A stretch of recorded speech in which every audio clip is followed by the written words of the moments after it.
We're representing President Trump, and we're representing the Trump campaign.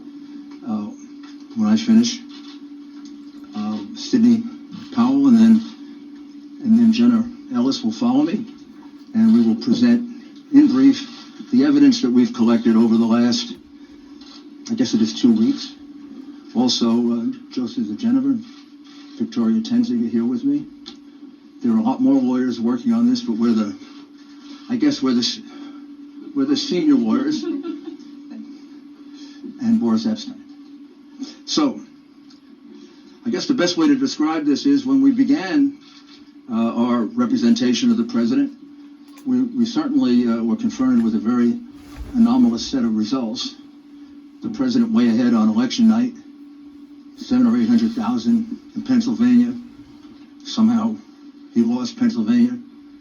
We have statisticians willing to testify that that's almost statistically impossible to have happened in the period of time that it happened.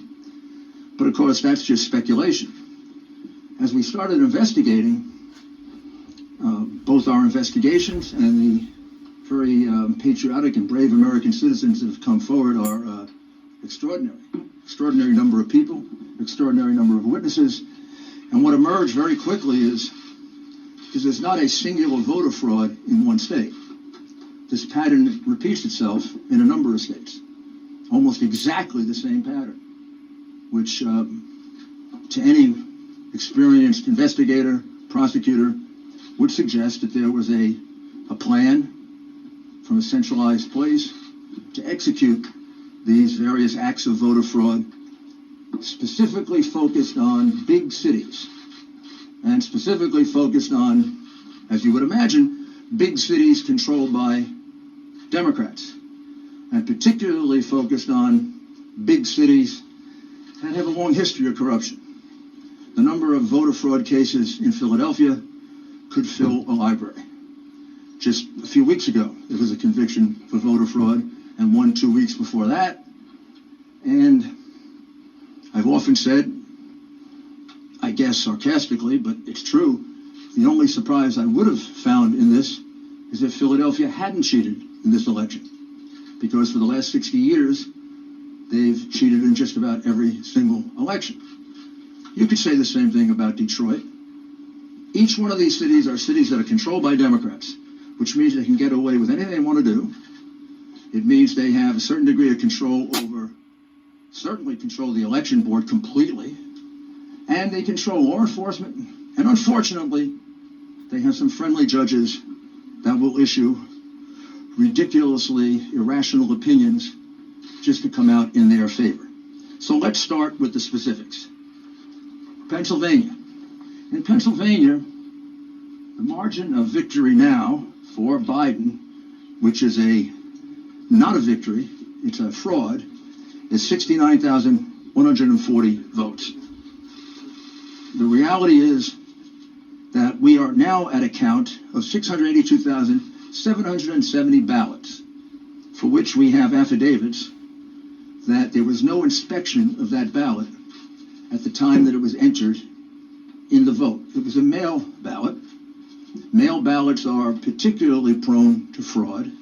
We were warned about that by Jimmy Carter, President Jimmy Carter, and Secretary Baker in a report about a dozen years ago, in which they said that mail balloting is particularly susceptible of fraud, that we should very carefully consider ever doing it, and that it can be taken advantage of.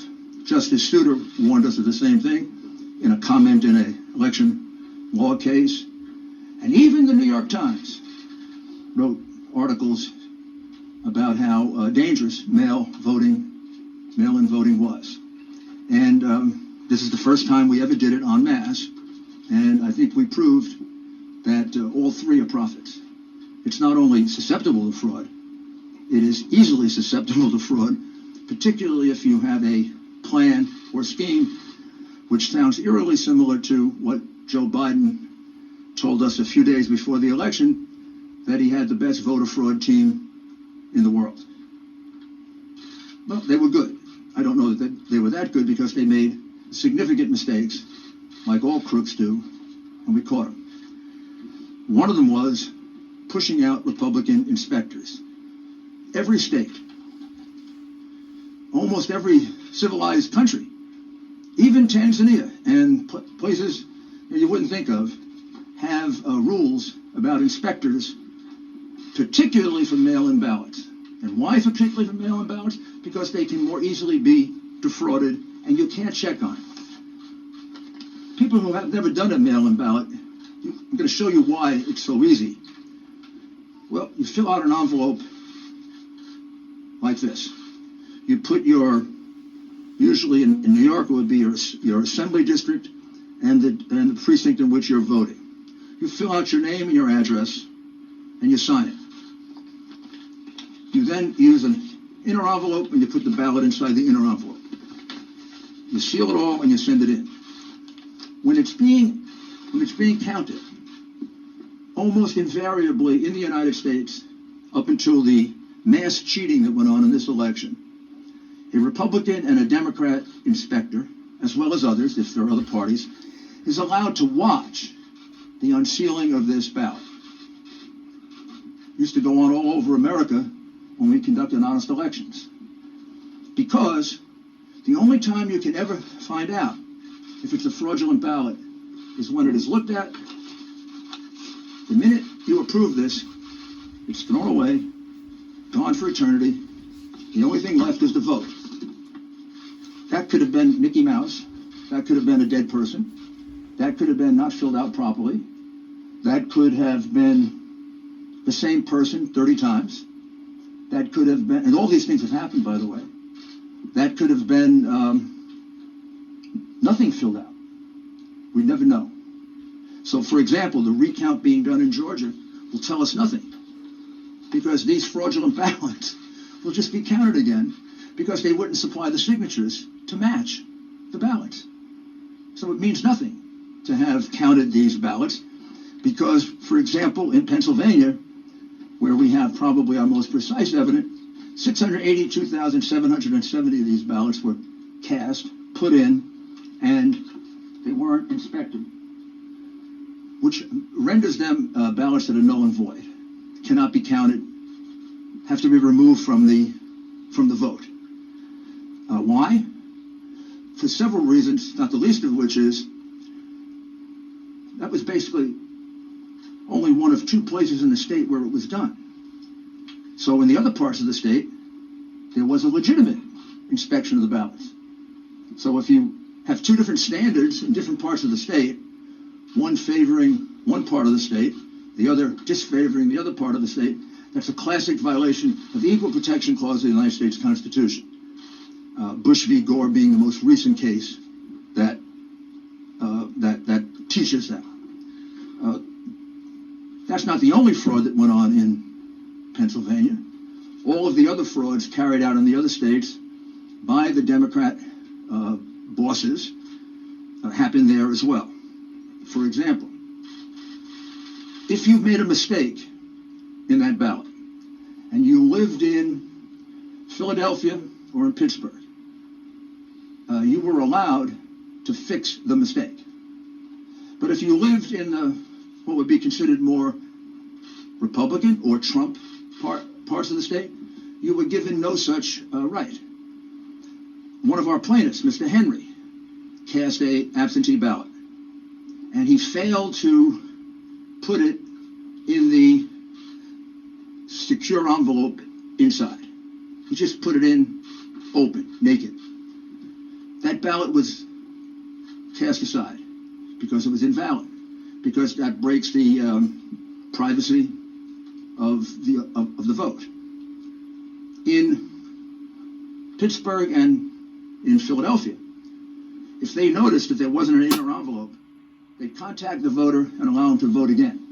Or if he didn't fill it out completely, or if he made a mistake and didn't sign his full name, he was allowed to cure it. There is no such provision under the law of Pennsylvania. The Democrat Secretary of State made that up in order to maximize the votes in Philadelphia and Pittsburgh and to minimize the votes in the other parts of the state. Clearly illegal, clearly voter fraud, easily provable, hundreds of witnesses, maybe thousands. We have, to give you another example, We have 17,000 provisional ballots cast in Pittsburgh. Do you know what a provisional ballot is? Provisional ballot usually happens this way, and about 15 of the 17,000 happen this way. You walk in and you say, I'm here to vote today. Oh, Mr. Giuliani, you already voted. I did? I don't remember voting. Oh, yes, you cast an absentee ballot. No, I didn't. Yes, you did. No, I didn't. Yes, you did. So why does that happen 17,000 times in Pittsburgh? People walked in thinking actually 15,000 to be precise. Why did it happen 15,000 times that people in Pittsburgh walked in to vote and they had already voted according to the Democrat election machine? Did they forget? That many people with bad memories in Pittsburgh? Or is the following correct? That as witnesses will testify, they were instructed by the Democrat bosses when they had a ballot in which there was no one registered, just assign it to somebody. Just assign it to Rudy Giuliani. So when maybe Rudy Giuliani won't show up to vote. And if he does show up to vote, we'll give him a provisional ballot. That is what we call circumstantial evidence of the fraud. The direct evidence of the fraud of the people who will testify that, in fact, that's what happened to them. As well as the 50 to 60 witnesses we have for the way they were treated and not allowed to inspect the ballots. They weren't just not allowed to do it. They were pushed. In a few cases, they were assaulted. In all cases, they were put in a corral so far away, probably the closest they got is from here to the back of that room. We could do like a, did you all watch My Cousin Vinny? You know the movie? It's one of my favorite law movies because he comes from Brooklyn. And when the nice lady who said she saw, and then he says to her, how many fingers do I got up? And she says, 3. Well, she was too far away to see it was only 2. These people were further away than my cousin Vinny was from the witness. They couldn't see a thing. Now, I don't know. You're going to tell me that 60 people are lying? They didn't just tell me this. They swore under penalty of perjury, which is something no Democrat's ever done.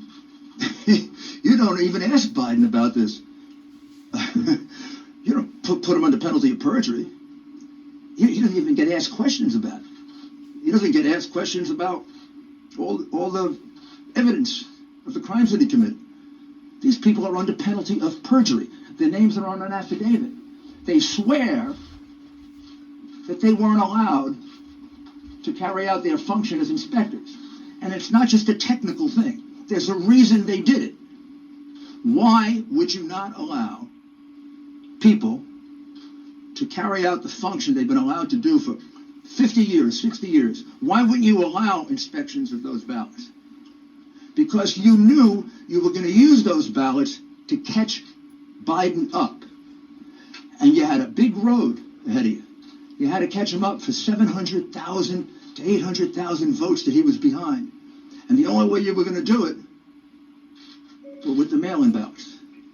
You couldn't have a Democrat and Republican inspector around. They didn't even have Democrats watching it, because they'd be afraid that there'd be honest Democrats who would say, you're cheating. So that takes us to Michigan, where there was an honest Democrat who said they were cheating. And we'll show you her affidavit, because I know you keep reporting falsely that we have no evidence, that we have no specific acts of fraud. That's because the coverage of this has been almost as dishonest as the scheme itself. The American people are entitled to know this. You don't have a right to keep it from them. You don't have a right to lie about it. And you are. I mean, you don't report to them that a citizen of this country, a very fine woman, who is willing to allow me to give you her name. I can't give you all these affidavits, because if I do, these people will be harassed. They'll be threatened. They may lose their job. They will lose their friends. We've lost lawyers in this case because they've been threatened. We've had lawyers that need protection. What's going on in this country is horrible, and the censorship that you're imposing is making it worse. But Jessie Jacob is an adult citizen and a resident of the state of Michigan. She's been an employee of the city of Detroit for decades. I know her age, but she can tell you her age. She was assigned to voting duties in September, and she was trained by the city of Detroit and the state of Michigan. She's basically trained to cheat. She said that I was instructed by my supervisor to adjust the mailing date of these absentee ballot packages to be dated earlier than when they were actually sent in. The supervisor made that announcement for all workers to engage in that fraudulent practice. That's not me saying that. That's this American citizen saying that under oath. I don't know. Maybe you could say she's lying, but you can't say there's no evidence. This is what we call evidence. This is direct evidence, not circumstantial. I tried many, many cases, as did all my colleagues here. You put a witness on a witness stand, the witness is testifying to their own knowledge.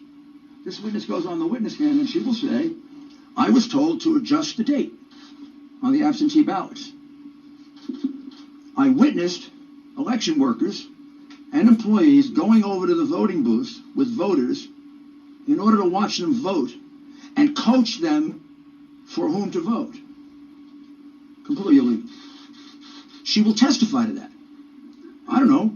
Biden's people can cross-examine her, but you can't just throw it away. Gee, there's no evidence. Next time you say that, you'll be lying.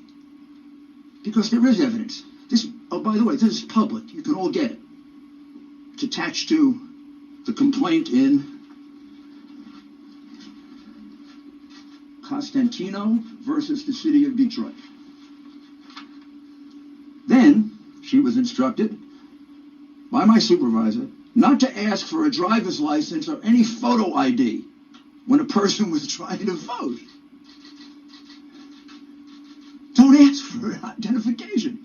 Why would you not ask for identification? Because you knew that a lot of people not entitled to vote were going to come in and early vote. Because you knew that illegal immigrants were going to be allowed to vote. You knew, if you lived in Philadelphia, unless you're stunad, that's an Italian expression for stupid. Unless you're stupid, you knew that a lot of people were coming over from Camden to vote. They do every year. Happens all the time in Philly. It's about as frequent as getting beaten up at a Philadelphia Eagle football game. Happens all the time. All the time. And is allowed to happen because it is a Democrat, corrupt city. And has been for years. Many, many years. And they carried it out in places they could get away with it. They didn't carry it out in neutral places. They didn't carry it out in Republican places. They didn't carry it out where the law is respected. They carried it out in a corrupt city where the district attorney releases criminals en masse, which is why it has so much crime. She also said, I observed a large number of people who came to the satellite location to vote in person, but they had already applied for and submitted an absentee ballot. So she observed a lot of people voting twice.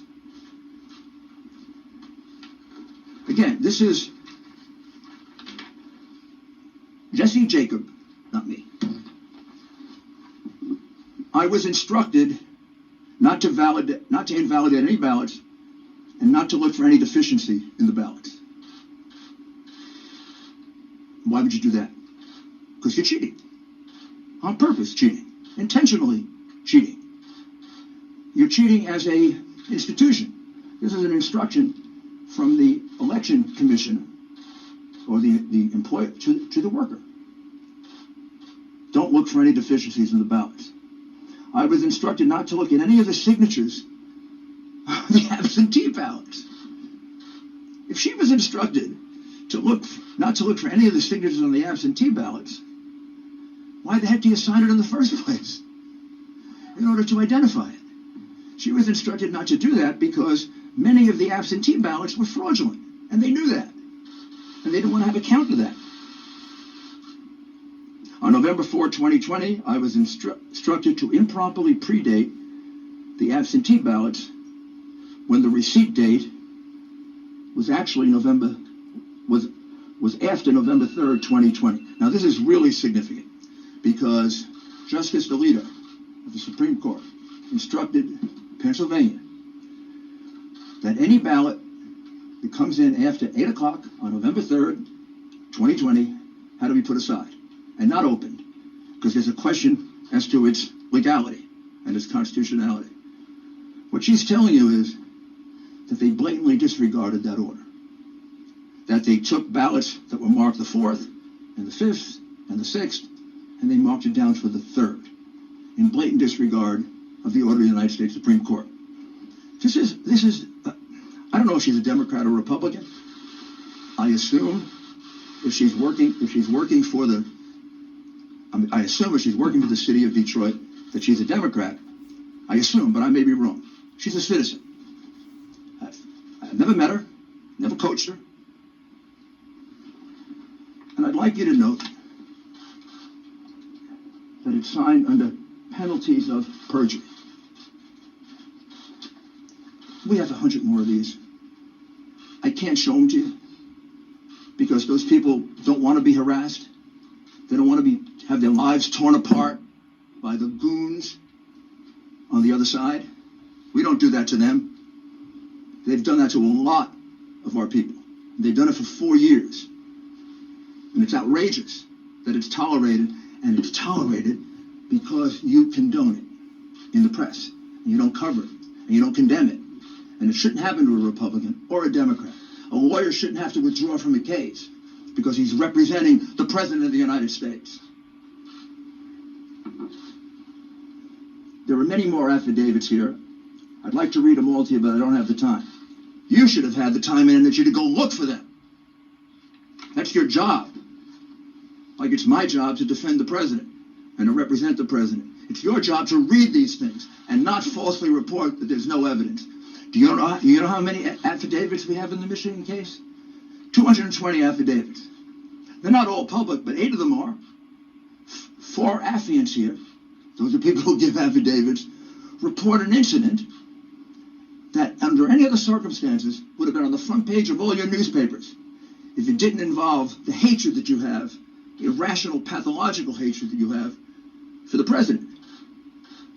What they swear to is that at 4:30 in the morning, a truck pulled up to the Detroit Center where they were counting ballots. The people thought it was food, so they all ran to the truck. It wasn't food. It was thousands and thousands of ballots. And the ballots were in garbage cans. They were in paper bags. They were in cardboard boxes. And they were taken into the center. They were put on a number of tables. At that time, they thought all the Republican inspectors had left. All but 2 had. And an employee of Dominion, who we will address a little bit later, Dominion. And here's what they jointly swear to. That every ballot that they could see, everything they could hear, these were ballots for Biden. When they saw a ballot, these were ballots only for Biden, meaning there was no down ticket, just Biden. Many of them didn't have anything on the outer envelope because these ballots were produced very quickly, very swiftly, and they're estimated to be a minimum of 60,000, maximum of 100,000. Many of them were triple counted, which means they were put into the counting machine this way. Once, twice, 3 times. I didn't see that. I don't know that, but for the fact that 3 American citizens are willing to swear to it. And we're not going to let them go to court and do that? We're going to let this election go by when there are, in this case, 60 witnesses that can prove what I'm saying to you and other acts of fraud in Michigan? I mean, what's happened to this country if we're going to let that happen? What happened to this country if we're going to cover that up? We let Al Gore carry on an election dispute longer than this one has been going on for one state and for Chad's. This happened in Pennsylvania. It happened in Michigan. Michigan probably right now, if I count up the affidavits, just one case alone, Trump v. Benson, a case that we dismissed today because that case was attempting to get the Wayne County Board of Supervisors to decertify. Well, they did. They decertified. That case has 100 affidavits. And the 100 affidavits show essentially what I've talked to you about. Counting ballots improperly, counting them 3 and 4 times, having people vote 3 and 4 times, changing and backdating ballots to the point of at least 300,000 illegitimate ballots that we can specifically identify. The margin in Michigan was 146,121, and these ballots were all cast basically in Detroit that Biden won 80-20. So you see a change as a result of the election in Michigan if you take out Wayne County. So it's a very significant case. That is being raised in the case of Costantino versus the city of Detroit. Not by us, but by an individual plaintiff. We are helping and assisting in that case, however. And you can find all the affidavits that you want filed in that case. And you can find out they're not just allegations, they're allegations supported by sworn testimony, which is a lot better than Joe Biden has ever done on anything. He doesn't answer questions, much less give you sworn affidavits. Wisconsin had a very small margin, 20,544 last time I looked. In Wisconsin, without going into great detail, very similar plan. Republicans shut out in the city of Milwaukee and also in Madison. Republicans almost uniformly shut out from the absentee process, not allowed to inspect, not allowed to look at the ballots. We have in Milwaukee and in the state of Wisconsin a much stricter law. Wisconsin doesn't allow mail-in ballots. They didn't buy into the big mail-in ballot situation. Wisconsin, when you look at their constitution, almost seems to not like absentee ballots. They state it's not a right, a privilege. And they have very, very strict procedures. And the strict procedure says that you can't be given an absentee ballot. You have to personally apply for it. It's illegal, basically, to solicit a vote. And they have actually many reasons for it. That probably goes back to their progressive days. When I say progressive, I mean late 19th century, early 20th century progressive, when that really meant progressive, not retrogressive. So there are 60,000 ballots in Milwaukee County and 40,000 ballots in Madison that, as far as we can tell, and this is why we're auditing, because we have very good information, the numbers are going to come out about here, that don't have applications. Under the law of the state of Wisconsin, already decided, if there's no application for an absentee ballot, the absentee ballot is thrown away. This all happened in 2 places in Wisconsin. Didn't happen in northern Wisconsin. Didn't happen in Republican Wisconsin. Didn't happen in neutral Wisconsin, where there are equal number of Republicans and Democrats. It happened in a place where the vote was 75, 80% for the Democrat. You take away any number of those, and that 20,000 lead disappears. In other words, if you count the lawful votes, Trump won Wisconsin by a good margin. Indeed, if you count the lawful votes in Pennsylvania, he won it by about 300,000 votes. Also, in the lawsuit filed in Wisconsin, which is really a petition because of their procedures, there were no inspectors provided for the count of the illegal ballots.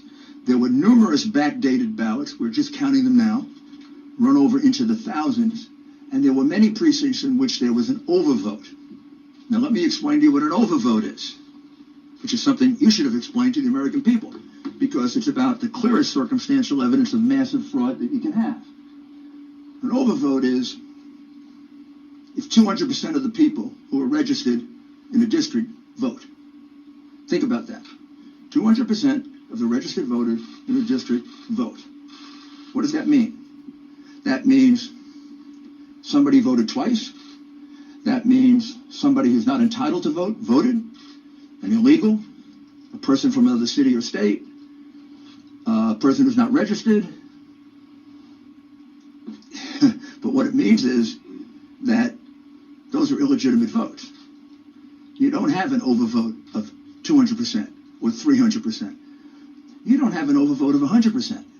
Most precincts don't have 100% turnout. In fact, classically, it's considered to be an overvote if you go over 80%. Well, in Michigan and Wisconsin, we have overvotes in numerous precincts of 150%, 200%, and 300%. One of the reasons why the two Republicans did not certify in Wayne, Michigan, Wayne County, Michigan, is because the overvote was so high, monstrously high, in about 2/3 of the precincts in the city of Detroit, which means magically 2 and 3 times the number of registered voters turned out to vote. In fact, we have precincts in which 2 times the number of people who live there, including children, voted. That's absurd.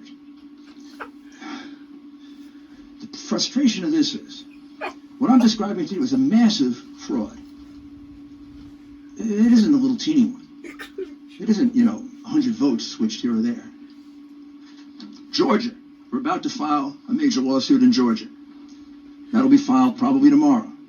I don't need to go through it. Virtually the same things I've told you before. In the city of Atlanta, Republicans were not allowed to watch the absentee mail-in ballot process. Inspections completely cast aside. And we have numerous double voters. We have numerous out-of-state voters.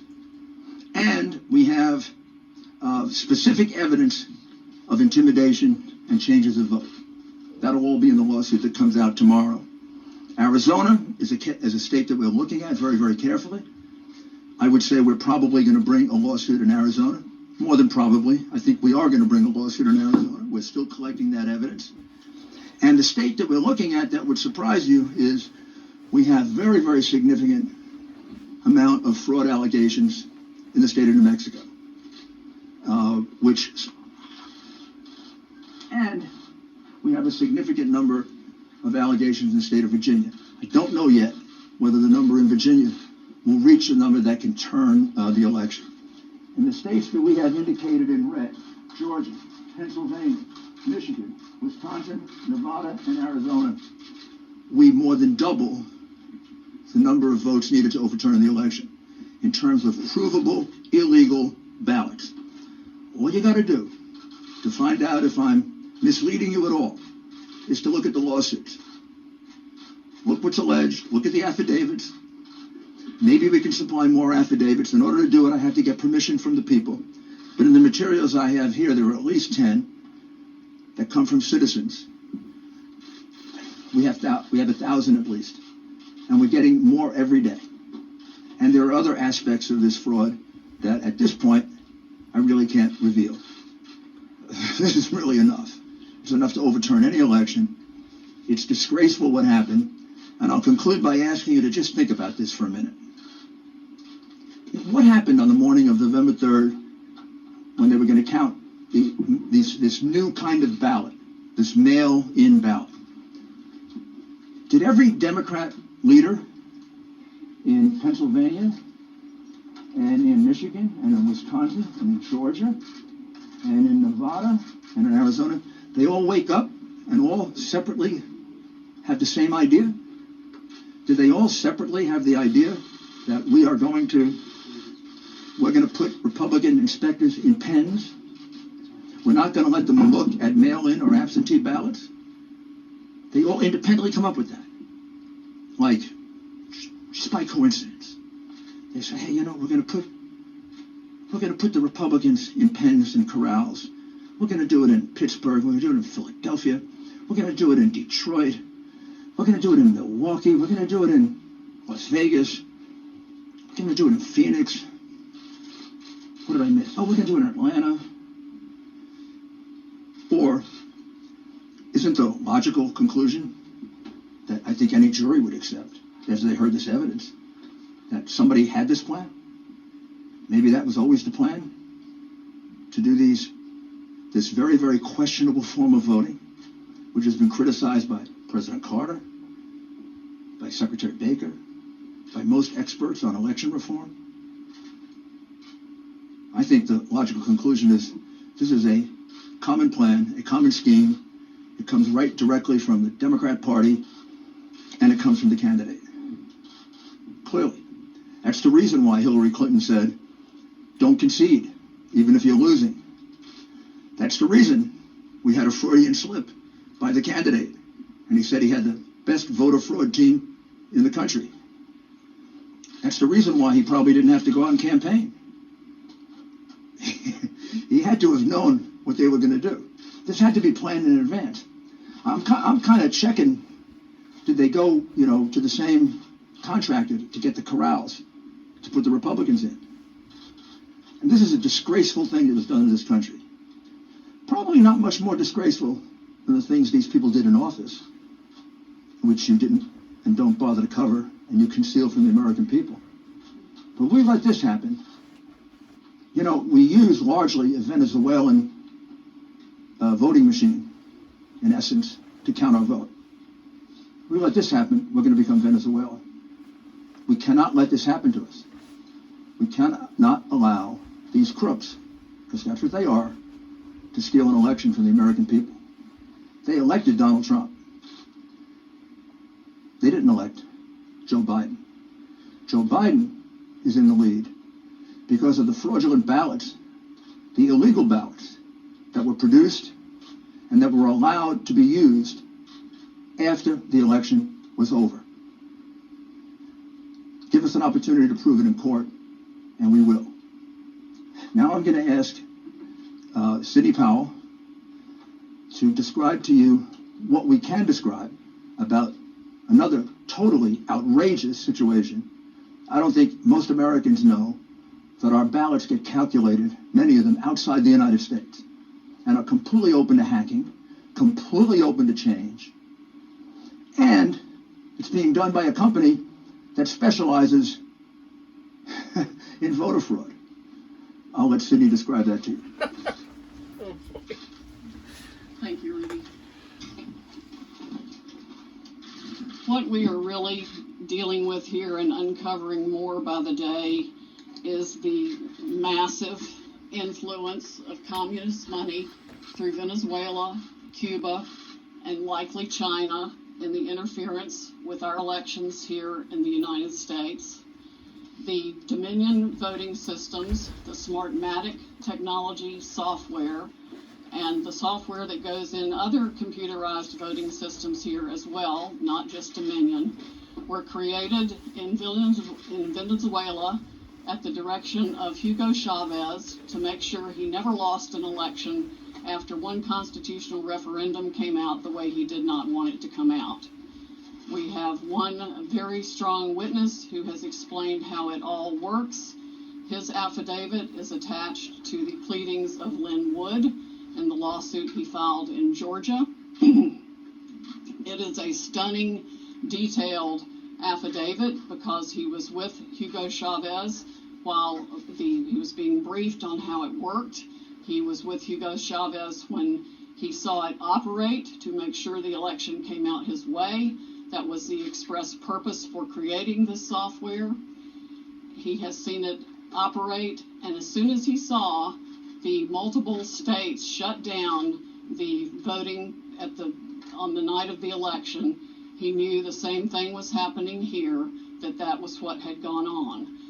Now, the software itself was created with so many variables and so many back doors that can be hooked up to the internet or a thumb drive stuck in it or whatever. But one of its most characteristic features is its ability to flip votes. It can set and run an algorithm that probably ran all over the country to take a certain percentage of votes from President Trump and flip them to President Biden, which we might never have uncovered had the votes for President Trump not been so overwhelming in so many of these states that it broke the algorithm that had been plugged into the system. And that's what caused them to have to shut down in the states they shut down in. That's when they came in the back door with all the mail-in ballots, many of which they had actually fabricated. Some were on pristine paper with identically matching perfect circle dots for Mr. Biden. Others were shoved in batches. They're always put in a certain number of batches, and people would rerun the same batch.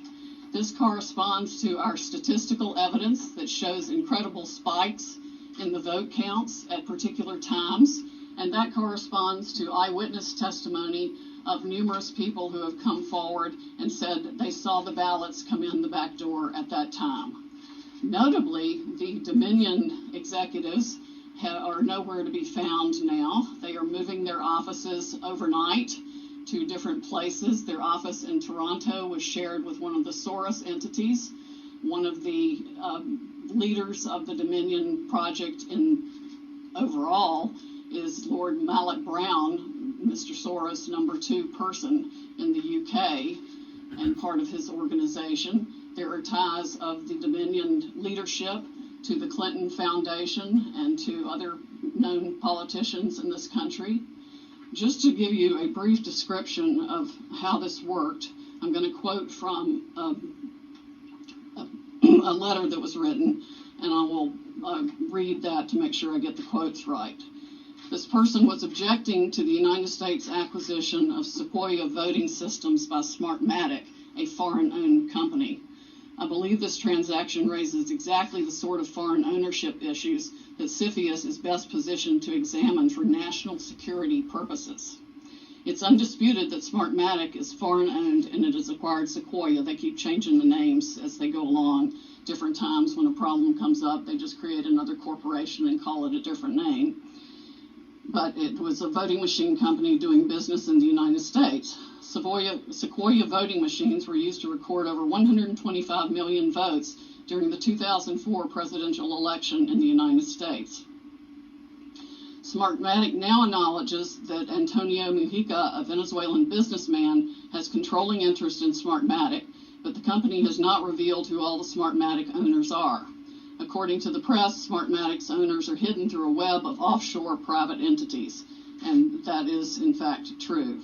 Smartmatic has been associated with the Venezuelan government led by Hugo Chavez, which is openly hostile to the United States, and of course, as we all know, communistic and really brutalizing its own people. The system has been continued there by Mr. Maduro and ensured his election. Smartmatic's possible connection to the Venezuelan government poses a potential national security concern in the context of its acquisition of Sequoia, because electronic voting machines are susceptible to tampering, and insiders are in the best position to engage in such tampering. This letter expresses concern of the Chicago 2006 primary election. And it ends by saying the products and services that are of Venezuelan origin and evaluate Smartmatic's ownership to determine who could have influence and control over these and other Sequoia products and services are important to the national security of the United States. This letter was written to Hank Paulson on October 6, 2006 by Congresswoman Carolyn B. Maloney. Senators Klobuchar and Warren have raised these concerns as recently as December 2019. Why our government has not taken them seriously is beyond my comprehension, unless they have, some of the 3-letter agencies have used them themselves in other parts of the world. We know that the technology was exported to affect an election in Argentina. That's admitted by our friend who wrote the affidavit about Hugo Chavez and his interest in Smartmatic. Again, in 2006, Carolyn Maloney wrote the Honorable John Snow, the Secretary of the Treasury, about the issues. Speaking of Smartmatic's leadership, one of the Smartmatic patent holders, Eric Coomer, I believe his name is, is on the web as being recorded in a conversation with Antifa members saying that he had the election rigged for Mr. Biden, nothing to worry about here, and they were going to F Trump. His social media is filled with hatred for the president and for the United States of America as a whole, as are the social media accounts of many other Smartmatic people. There has been widespread use of this. Dominion itself is utilized in 2,000 jurisdictions in 30 states. It has been uncertifiable in multiple states who realized all the problems that it had, including Texas. Experts have described it across the board, from a Princeton group of 3 professors to experts that we have talked to about its end-user vulnerabilities. People can admittedly go in and change whatever they want. They can set the ratio of votes from one thing to another. They can say that a Biden vote counts as 1.25 and a Trump vote counts as 0.75. And those may be the numbers that were actually used here. It's not just the swing states that were affected. The algorithm was likely run across the country to affect the entire election. Like I said, we only discovered it this year because of the overwhelming number of votes for President Trump in the swing states that caused the machines to have to shut down for them to backfill for adding votes. We have evidence of different numbers of votes being injected into the system, the same identical, unique 6-digit number multiple times in at least 2 states that we've analyzed so far, and I'm talking about like 341,542 votes for Biden and 100,012 for Trump. There's no explanation, no logical explanation for the same numbers being injected 20 minutes apart into the machine. The software manual itself, you can download it from the internet, and I would encourage you all to read it because it specifically advertises some of these things as features of the system. Why it was ever allowed into this country is beyond my comprehension, and why nobody has dealt with it is absolutely appalling. The machines were easily accessible to hackers. There's a video on the net that will explain to you how a kid with a cell phone can hack one of these voting machines.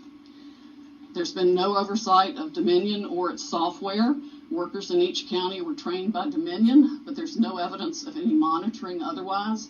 We have testimony of different workers admitting that they were trained how to dispose of Trump votes and add to Biden votes. The software has a feature pursuant to which you can drag and drop any number of batches of votes to the candidate of your choice or simply throw them away.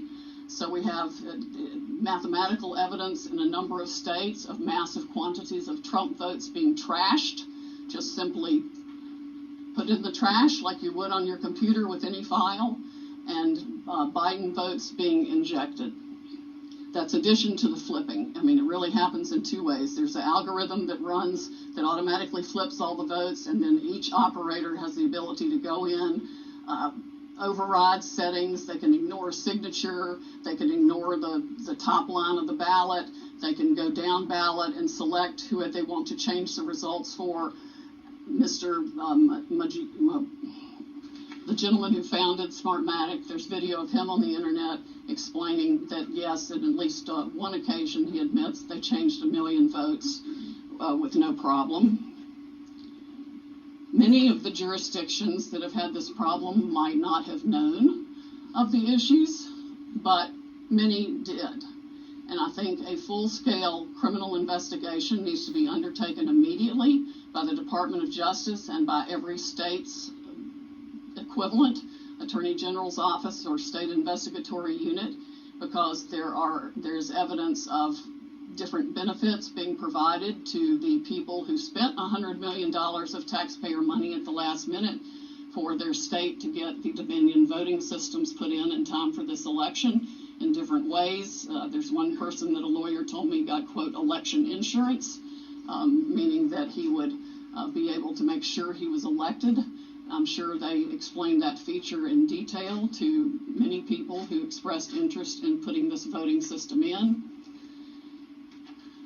Texas denied certification of the Dominion system in 2019. 2019, but there are no doubt issues with the software that Texas did use, unbeknownst to Texas, I would imagine, since they went to great trouble to examine the Dominion systems and reject them. But other software, the source code that does the alterations is embedded, we have been told, in the source code all across the country in all the voting machines.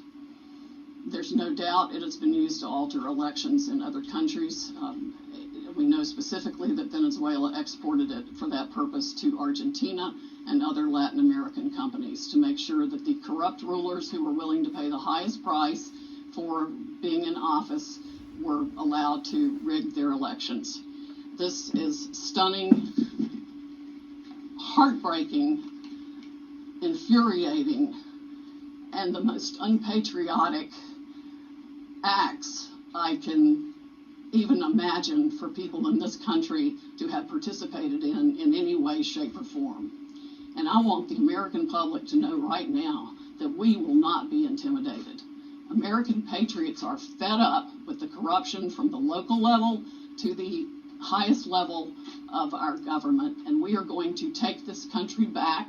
We are not going to be intimidated. We are not going to back down. We are going to clean this mess up now.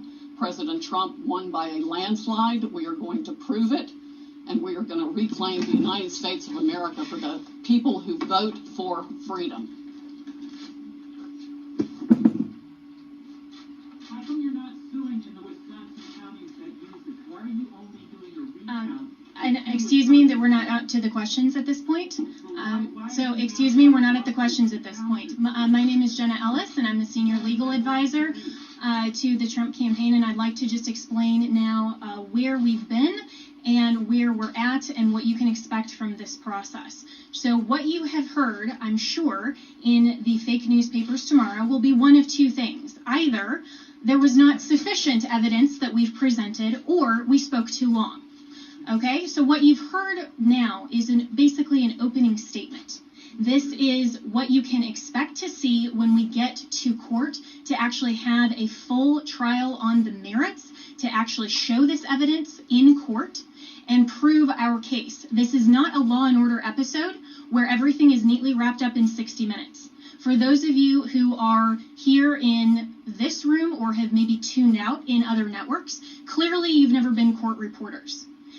Trials take time. Putting on evidence takes time. This is basically an opening statement so the American people can understand what the networks have been hiding and what they refuse to cover, because all of your fake news headlines are dancing around the merits of this case and are trying to delegitimize what we are doing here. Let me be very clear that our objective is to make sure to preserve and protect election integrity. President Trump has been saying from day one that this is about maintaining free and fair elections in this country. It is not about overturning an outcome. It is about making sure that election integrity is preserved, and every American should want that. If every American is not on board with that, you have to ask yourself why. And if your fake news network is not covering this or allowing you to cover it fairly and accurately, you should ask yourself why. This is absolutely a legitimate legal basis. We have been asked to provide an entire case that generally would take years in civil litigation. I've been a prosecutor. I have tried cases with far simpler facts. One thing happened in a matter of minutes, and it still takes days. And we go through a jury process. This is the court of public opinion right now. We are not trying our case in the court of public opinion, because if we were, we would get unbiased jurors. I would strike 99% of you from the jury, and I would be allowed to because of the fake news coverage you provide. You are not unbiased jurors. And until you step out of your role as a journalist and actually go into a courtroom and you are a judge on a bench that has sworn an oath to be unbiased in our separation of powers, then your opinion does not matter. The facts matter, the truth matters. And if you are fair reporters, you will cover that fairly and appropriately, and you will allow coverage of our media team here and our legal team. That is absolutely shocking that all you cover are around the margins, and I've seen all of you taking pictures right now, and I can anticipate what your headlines are going to be. If you are not willing to talk about the evidence that has been presented, then that is absolutely unacceptable for journalistic standards. This is an opening statement. This is something where we have told you what the evidence will show, and we have given you a brief description.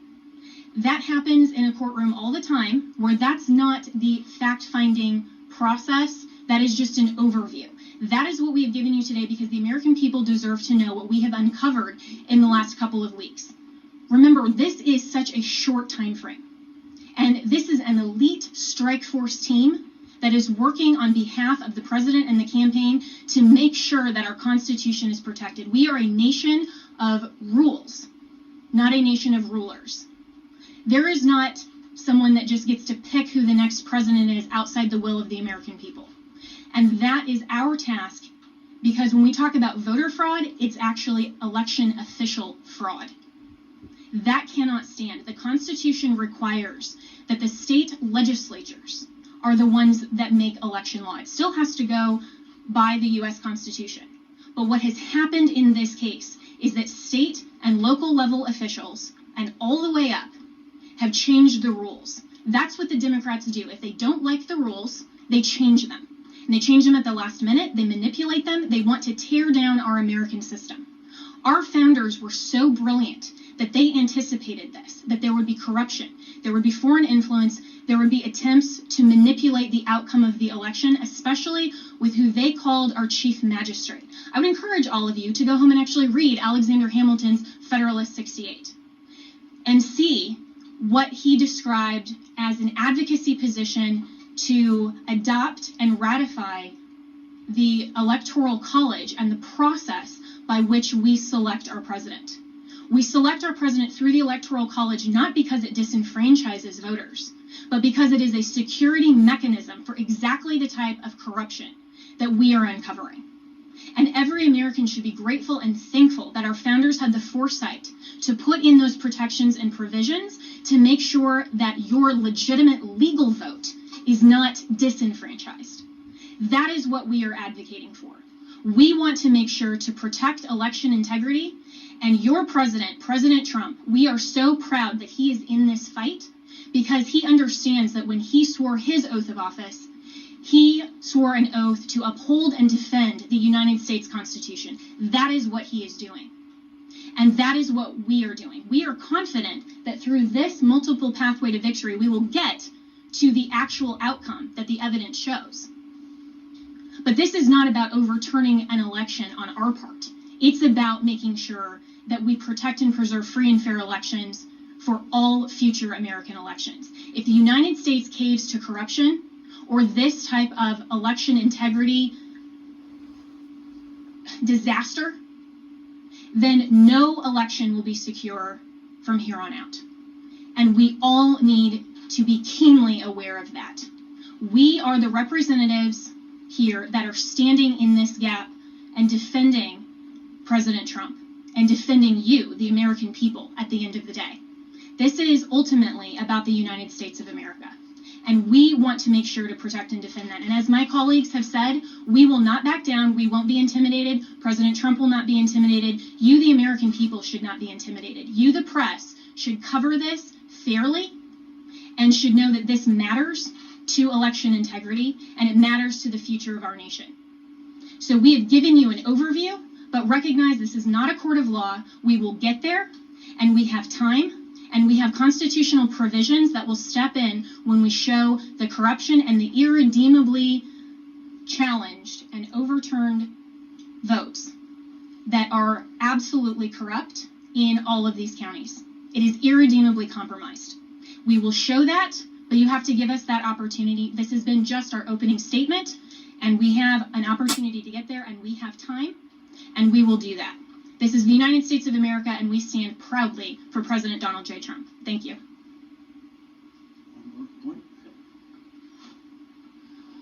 The world is watching this.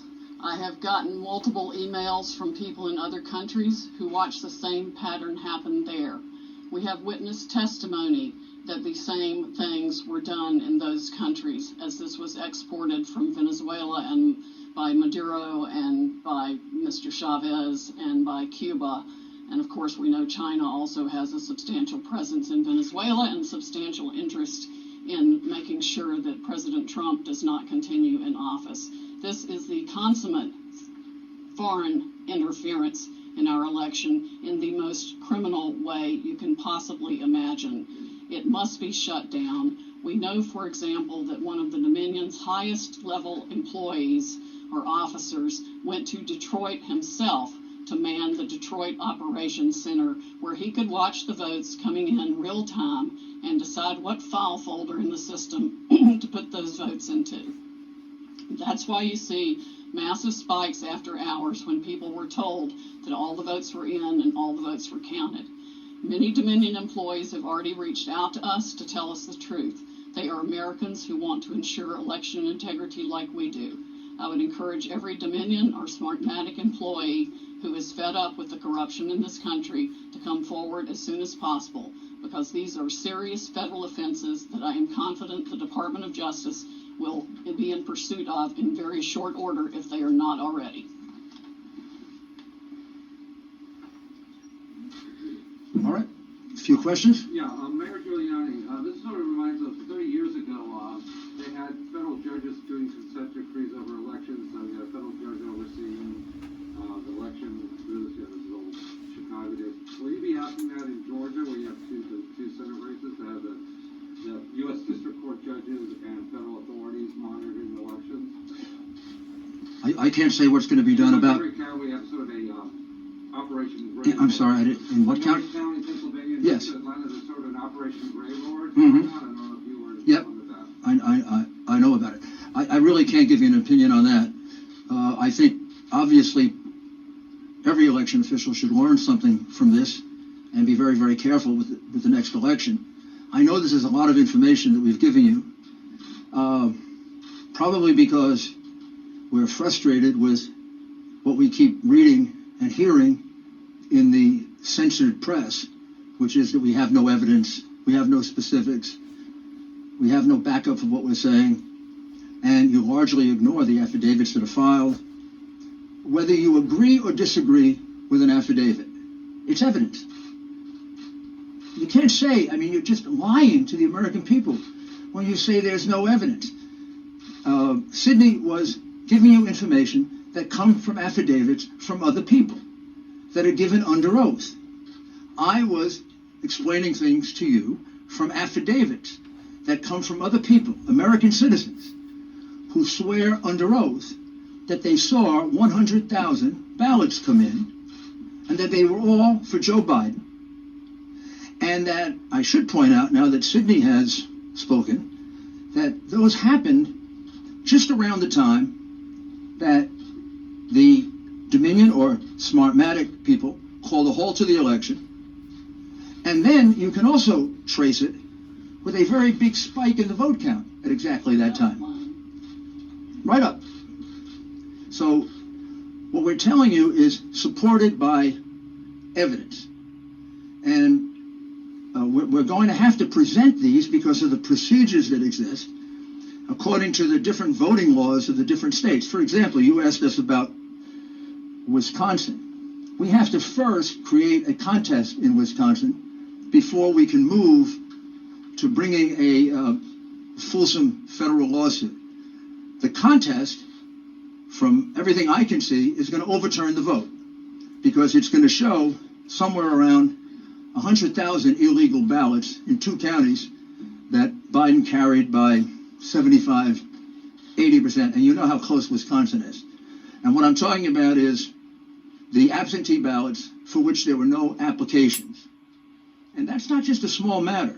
The reason for the application and the reason to keep all these things together is precisely to avoid what the Democrats did in this election, which is to misuse the absentee ballot process and the mail-in ballot process in order to cheat. So they really cheated in 2 respects. They cheated with the machines. Instead of asking me,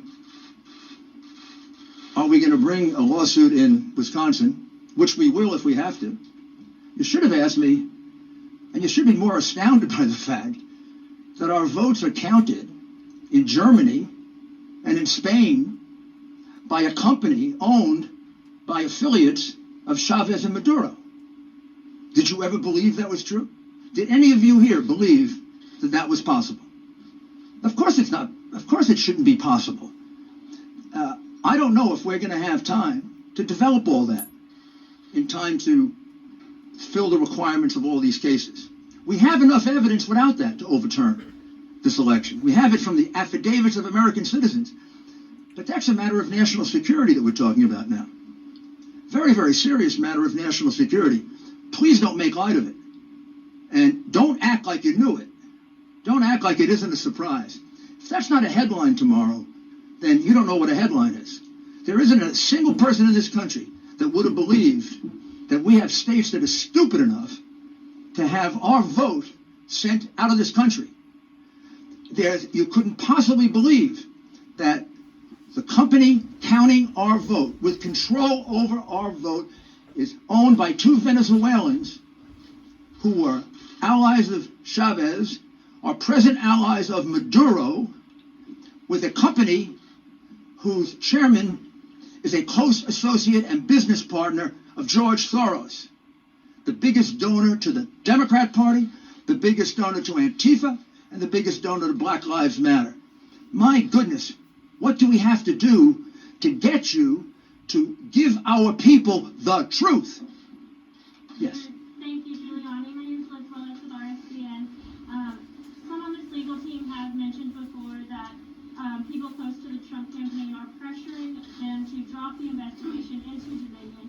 Can you go further into detail and tell us specifically who those people are? Also, if it's possible, can you tell us if they work with some of our powerful defense groups in the United States, such as the CIA?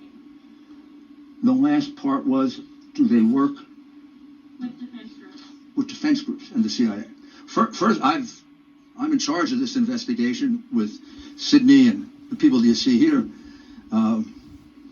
There's been no pressure to stop investigating Dominion. No one's In fact, there's pressuring y'all to stop. no, there's pressure to go as fast as we can. I mean, I think there was uniform shock when we first heard it. I think when I first heard it, I didn't believe it until Sydney showed me the documents. And in fact, I feel kind of stupid, and you all should, because all you had to do is go online and find out that Smartmatic is owned by Venezuelans close to Chavez. You can Google it. Well, unless they take it down. I preserved it, so you can find it. And by the way, the Kummer character, who is close to Antifa, took off all of his social media. But we kept it. We've got it. The man is a vicious, vicious man. He wrote horrible things about the president. He is completely biased. He's completely warped. And he specifically says that they're going to fix this election. I don't know what you need to wake you up to do your job and inform the American people, whether you like it or not, of the things they need to know. This is real. It is not made up. It is not, there's nobody here that engages in fantasies. I've tried 100 cases. I prosecuted some of the most dangerous criminals in the world. I know crimes. I can smell them. You don't have to smell this one. I can prove it to you 18 different ways. I can prove to you that he won Pennsylvania by 300,000 votes. I can prove to you that he won Michigan by probably 50,000 votes. When I went to bed on election night, he was ahead in all those states, every single one of those states. How is it they all turned around? Every single one of them turned around. Or is it more consistent that there was a plan to turn them around? And since there are witnesses who say there was a plan to turn them around, and it kind of begs credulity to say that it all happened in every single state, my goodness, this is how you win cases in a courtroom. Sir, is it your goal to sponsor officials and lawmakers in these battleground states to block or delay certifications so the GOP can pick their own electors? Is that the end? Our goal here is to go around the Iron Curtain of censorship. That what publication are you with? CNN. is to go around the outrageous Iron Curtain of censorship and get facts to the American people that if you were a fair and honest network, you'd have been reporting for the last 2 weeks. These are facts. These are things that actually happened. These people really wrote these affidavits. These affidavits are really part of the public record. You're concealing them, you're covering them up, and our role here is to do your job because you don't do it. Chanel? Mr. Mayor, thank you, and to Ms. Hall as well. Where is our FBI? And have they expressed any interest whatsoever in looking into allegations of voter fraud and election fraud that you have called out in these states? Come on, you have to have a little humor. We have witnesses who have actually reported. Where are you, FBI? And nothing's happened as a result of it. I don't know where the FBI has been for the last 3 years. I have no idea where the FBI has been for the last 4 years. Explain to me how the FBI concealed a memo in the hand of Brennan to Obama saying that Hillary basically made up the Russian collusion plot. They withheld that for 4 years and cost our country $40 million and 2 impeachment, one attempted, one actual, and then an acquittal proceeding. I don't know where they've been. I don't know where they were on the hard drive. They got it 10 months ago. There are clear crimes revealed on it. Didn't do anything with that. I don't know where they are now. Our country has had its ballots counted, calculated, and manipulated in a foreign country with a company controlled by friends of an enemy of the United States. What do we have to do to get the FBI to wake up? Maybe we need a new agency to protect us. I have no idea. If I may speak for just a minute, in terms of the level of corruption we are looking at here, we have no idea how many Republican or Democratic candidates in any state across the country paid to have the system rigged to work for them. These people didn't do this just to take control. They make one heck of a lot of money off of it. Think about the global interests behind your own news organizations. Think about the pressure being brought to bear from the social media companies to shut down free speech on any challenge to the election. This is a massive, well-funded, coordinated effort to deprive we the people of the United States of our most fundamental right under the Constitution to preserve this republic that we all cherish. It is of the greatest concern. It is the 1775 of our generation and beyond. Yes. Of votes being held and processed, tabulated overseas, there's reports that there was a piece of hardware, probably a server picked up in Germany. Is that true, and is it related to this? That is true. It is somehow related to this, but I do not know whether good guys got it or bad guys got it. We don't know who gets it. Why did you not request your recount in Wisconsin or the counties that used to be in system? I can only hear one person at the time. I'm going to take the one with the hands raised. I'm with Just the News. Yes. So question for you, Cindy. First, on the issue of the machines, do you plan to have, are you seeking court orders to either seize or subpoena or just to gain access to any of these machines in any of these contested districts? Have you begun that process? And when can we expect a timeline on that?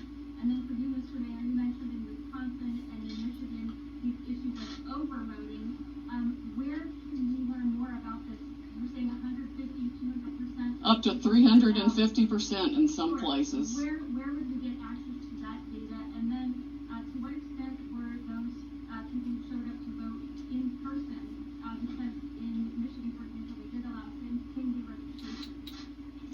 Yes, well, the same-day registration causes problems with the vote signature and the registration itself. That's a whole different system that makes it impossible really to validate the signature. I mean, one person could sign the same name. I mean, I could sign John Smith, I could sign Kay Smith, I could sign, on both things and run 50 ballots that way. And we've got some evidence of that being done as well. Rudy, do you want to speak to the other part of it? Sure. We have now 3 overvote analysis is done. One for Pennsylvania, one for Michigan, and one for Wisconsin. We're in the process, Georgia. We're in the process of doing the others. I'll check to see if it's appropriate for us to make it public. Well, I imagine it is, but you could actually do it. yeah. You could do it yourself. A lot of the analysis comes from the real-time data that came through to the news medias the night and following the election. And some entrepreneurs out there have started crunching data themselves, in addition to multiple experts who could easily recognize, with the mathematical brain that I do not have, the beyond explicable deviations to the point of mathematical impossibility that 186,000 votes come in at once, all for Joe Biden. That's like flipping a coin 186,000 times, and it lands on heads every time. That does not happen. There is no reasonable explanation for the upshoots, the straight lines up. I'm not even talking about an angle. I'm talking about some massive